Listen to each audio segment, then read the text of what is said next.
दोस्तों, पहलगाम की घटना पे आपको एक ऐसी सच्चाई बताने जा रहे हैं जिसके बाद आपके मन में उठ रहे सारे सवालों के जवाब मिल जाएंगे। पहलगाम की घटना कोई 1 या 2 दिन की रेकी की घटना नहीं थी।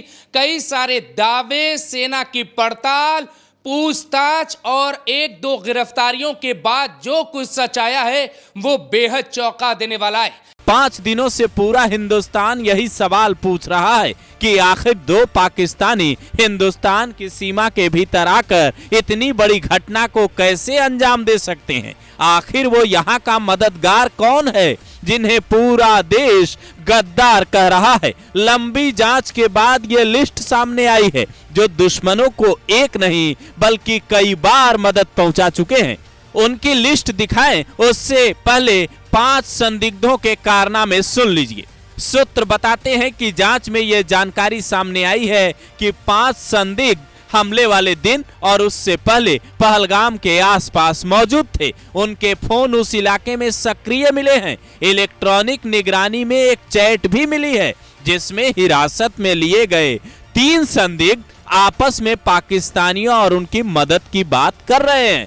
एनआईए जांच में यह भी खुलासा हुआ कि नाम पूछकर ही निशाना बनाया गया और जो थ्योरी वहां मौजूद चश्मदीद बता रहे थे वही बात अब तक एनआईए ने अपनी जांच रिपोर्ट में लिखी है। यही वजह है कि पाकिस्तान अब ये कहने लगा कि इसकी जांच रूस या चीन की मदद से करवाई जाए ताकि ये पता चल सके कि भारत सच बोल रहा है या नहीं। लेकिन दूसरी तरफ सच्चाई ये भी है कि भारत को इसमें पाकिस्तान के हाथ होने के एक नहीं बल्कि कई सबूत मिले हैं। इसीलिए पाकिस्तान को डर लगने लगा है कि एक बार फिर कहीं वो इंटरनेशनली एक्सपोज ना हो जाए। इसीलिए नई चाल चलने में लगा है। ये जो लिस्ट है और इसमें जो नाम है वो साफ बता रहे हैं पाकिस्तान की मदद से ये कुछ लोग घाटी में कौन से मंसूबे को अंजाम देना चाहते हैं और अब तक क्या कर रहे थे। पहला नाम है आदिल रहमान दिंतू, लश्कर का कमांडर है। दूसरा आसिफ शेख, जैश का अवंतीपोरा जिला प्रभारी। तीसरा एहसान शेख, पुलवामा में लश्कर का मेंबर। चौथा हरीश नजीर, पुलवामा में ये भी लश्कर का मेंबर है। 5वां आमिर वानी, जैश से जुड़ा मेंबर बताया जा रहा है। छठा है यावर भट्ट, पुलवामा में जैश का मेंबर बताया जा रहा है। 7वां है आसिफ कंडे, शोपिया में ये हिजबुल का मेंबर बताया जा रहा है। 8वां है नसीर वानी, ये भी शोपिया में दूसरे संगठन लश्कर का मेंबर बताया जा रहा है।